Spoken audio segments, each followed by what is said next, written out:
सन 1800 ये वो दौर था जब देश में मराठा और मुगल सल्तनत बिखर रही थी और अंग्रेज भारत में अपनी जड़ों को मजबूत कर चुके थे।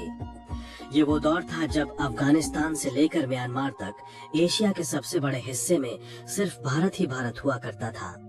ये वो दौर था जब भारत की आबादी सिर्फ 17 करोड़ थी, जिनमें से करीब 10% पुरुष और 1% महिलाएं ही पढ़ी लिखी हुआ करती थीं।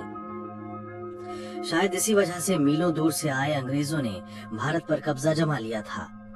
ईस्ट इंडिया कंपनी की सरकार ने गरीबों और किसानों का शोषण शुरू कर दिया था और सोने की चिड़िया कहे जाने वाले भारत को लूटने में कोई कसर नहीं छोड़ी थी। लेकिन क्या आपने कभी सोचा है उस दौर में आम भारतीयों की जिंदगी आखिर कैसे हुआ करती थी? उनका रहन सहन और पहनावा कैसा होता था? उस दौर के भारतीय लोग क्या काम किया करते थे और कैसे अंग्रेजों ने भारत के महान साम्राज्य की हुकूमत को अपने कब्जे में लिया था?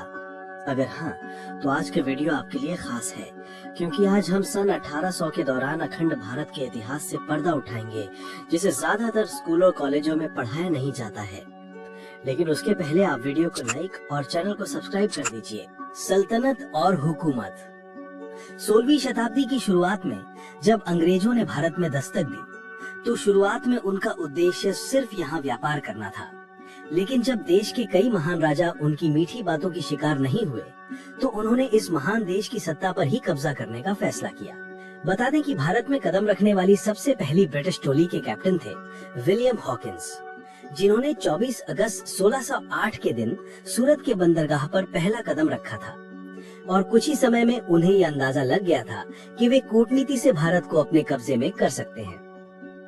1631 में जब शाहजहां ताजमहल बनवा रहे थे, तभी अंग्रेज भारत में अपने पैर पसारने की कोशिश में लगे हुए थे। उस वक्त कुछ छोटे बड़े राजाओं के अलावा भारत में 2 बड़े साम्राज्य की हुकूमत चलती थी, जिसमें पहला था औरंगजेब का मुगल एम्पायर और दूसरा था मराठा साम्राज्य। ये दोनों शक्तियां इतनी ताकतवर थीं कि इनके सामने अंग्रेज चाय में नमक के बराबर थे। मगर इनकी सबसे बड़ी कमजोरी थी एक दूसरे से नफरत करना। ये देख अंग्रेज एक तरफ इन दोनों सल्तनत के राजाओं के तलवे चाटते रहे और ये जताने की कोशिश करते रहे कि हम आपके साथ हैं, लेकिन दूसरी तरफ बड़ी चालाकी से कूटनीति करके इन दोनों साम्राज्य में कई लड़ाइयां करवाई और खुद बाजी मारने के लिए सही मौके का इंतजार करते रहे।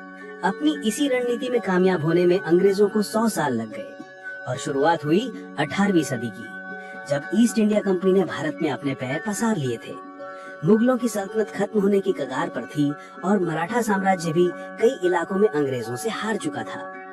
एक तरफ वे गरीबों और किसानों का शोषण कर रहे थे, दूसरी तरफ शिक्षा और पैसों की लालच देकर युवा भारतीयों को ही अपनी ब्रिटिश आर्मी में भर्ती करना शुरू कर दिया था। वे भारतीय व्यापारियों से बहुत ज्यादा कर वसूलते थे। उन्होंने यहाँ पर अपनी फैक्ट्रियां खोल रखी थीं, जहाँ सस्ते में बना माल एक्सपोर्ट करके वे अंधाधुंध पैसा छाप रहे थे और ये पूरा पैसा भारत से सीधा ब्रिटेन जाता था, जिस वजह से भारत में आर्थिक संकट के दौर की शुरुआत हुई। भारतीयों की कमाई, पैसों की किल्लत और लगान।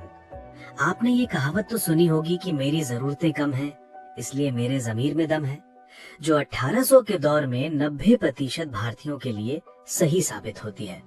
हालांकि हमारे भारतीय समाज में मौका परस्त लोगों का वजूद हमेशा से बना रहा है, उस वक्त भी कुछ मौका परस्त लोग ऐसे थे जो अंग्रेजों के तलवे चाट कर अधिक कमाई किया करते थे, जबकि आम भारतीय अपनी सभी जरूरतें पूरी तक नहीं कर पाते थे।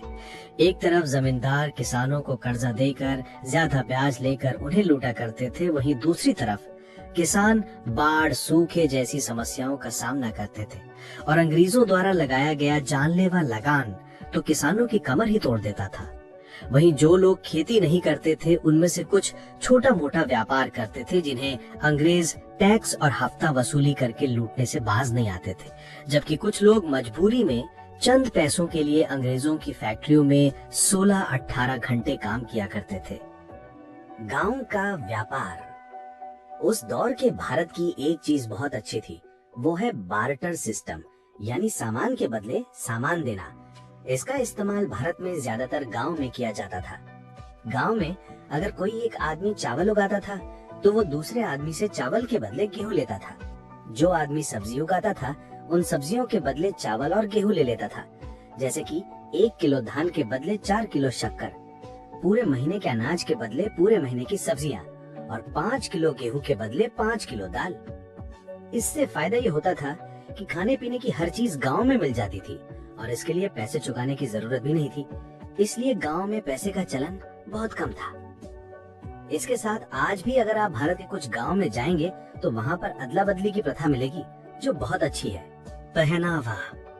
दोस्तों, आज के मॉडर्न भारत में जहाँ हर तरफ पश्चिमी सभ्यता यानी वेस्टर्न कल्चर का असर दिखाई देता है, लोग jeans, shirt, T shirt, top और सूट पहने नजर आते हैं। लेकिन एक समय था जब भारतीयों का अपना अलग ही देसी पहनावा हुआ करता था। पुरुष सादी धोती और गमछा पहनते थे, औरतें साड़ी पहनती थीं और छोटे बच्चे ज्यादातर निक्कर में खेलते कूदते नजर आते थे। कुछ लोग धोती और कुर्ता पहनते थे, जबकि कुछ बड़े जमींदार ही अंग्रेजी पहनावा यानी जीन्स और शर्ट पहनते थे। भारत की यही सादगी और विविधता उन्हें अंग्रेजों से खास बनाती थी। यहाँ तक कि आज भी राजस्थान और उत्तर प्रदेश में रहने वाले कुछ बड़े बुजुर्ग उस वक्त का सादा पहनावा पहनते हुए देखे जा सकते हैं।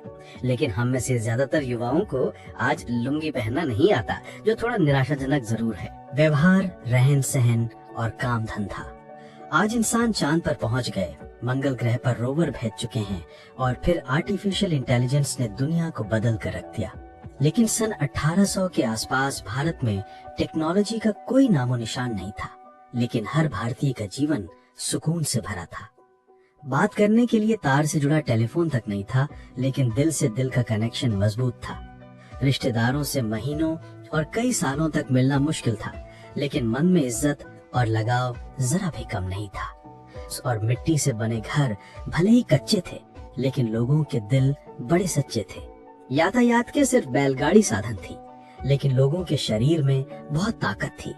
जेब में पैसों की फूटी कौड़ी ना हो, फिर भी चेहरे पर शिकन नहीं थी और भाईचारा ऐसा था कि एक आवाज पर पूरे गांव की भीड़ इकट्ठा हो जाती थी। मित्रों, उस दौर में जमीन छोटी हो या बड़ी, ज्यादातर लोग खेती करना ही पसंद करते थे और भारतीय किसानों की पसंदीदा फसल नील, कॉटन, अफीम, गेहूं और धान ही हुआ करती थी, जिसे किसानों से खरीदकर अंग्रेज विदेशी मार्केट में अच्छी कीमतों पर बेचते थे। लोग खेती के साथ पशुपालन भी करते थे। जो लोग खेती नहीं करते थे वे अंग्रेजों की फैक्ट्री में काम किया करते थे। शाम होते ही सभी लोग अपने घर में आकर भजन, कीर्तन और सत्संग किया करते थे, जिसके लिए घरों में दिए भी जलाए जाते थे, क्योंकि इस दौर में भारत में बिजली नहीं थी। फिर लोग रात में जल्दी सो जाते और सुबह जल्दी उठकर काम पर चले जाते थे। 18वीं सदी के लोग बुजुर्गों का बहुत मान सम्मान करते थे और घर से लेकर गांव में वही होता था जो बड़े बुजुर्ग कहते थे। हालांकि वो ऐसा दौर था जब भारत में सबसे ज्यादा जातीय भेदभाव होता था। अलग अलग धर्मों में थोड़ा बहुत टकराव होना आम था, लेकिन एक ही धर्म में भी जाति व्यवस्था को माना जाता था। ये जातियां हिंदुओं को 4 मुख्य श्रेणियों में विभाजित करती थी: ब्राह्मण, क्षत्रिय, वैश्य और शूद्र, जिनमें दलितों और बाकी छोटी जातियों के साथ काफी भेदभाव किया जाता था। और ये भेदभाव तो पिछले 200 वर्षों से चला आ रहा था, जिसके खिलाफ डॉक्टर बाबा साहब अम्बेडकर ने काफी बड़ी जंग लड़ी थी और 20वीं सदी में देश में क्रांति ला दी। तो उस दौर में अंग्रेजों ने ही डिवाइड एंड रूल नीति को अपनाकर भारतीयों की एकता को भंग करने के लिए जातिवाद को और ज्यादा बढ़ावा दिया।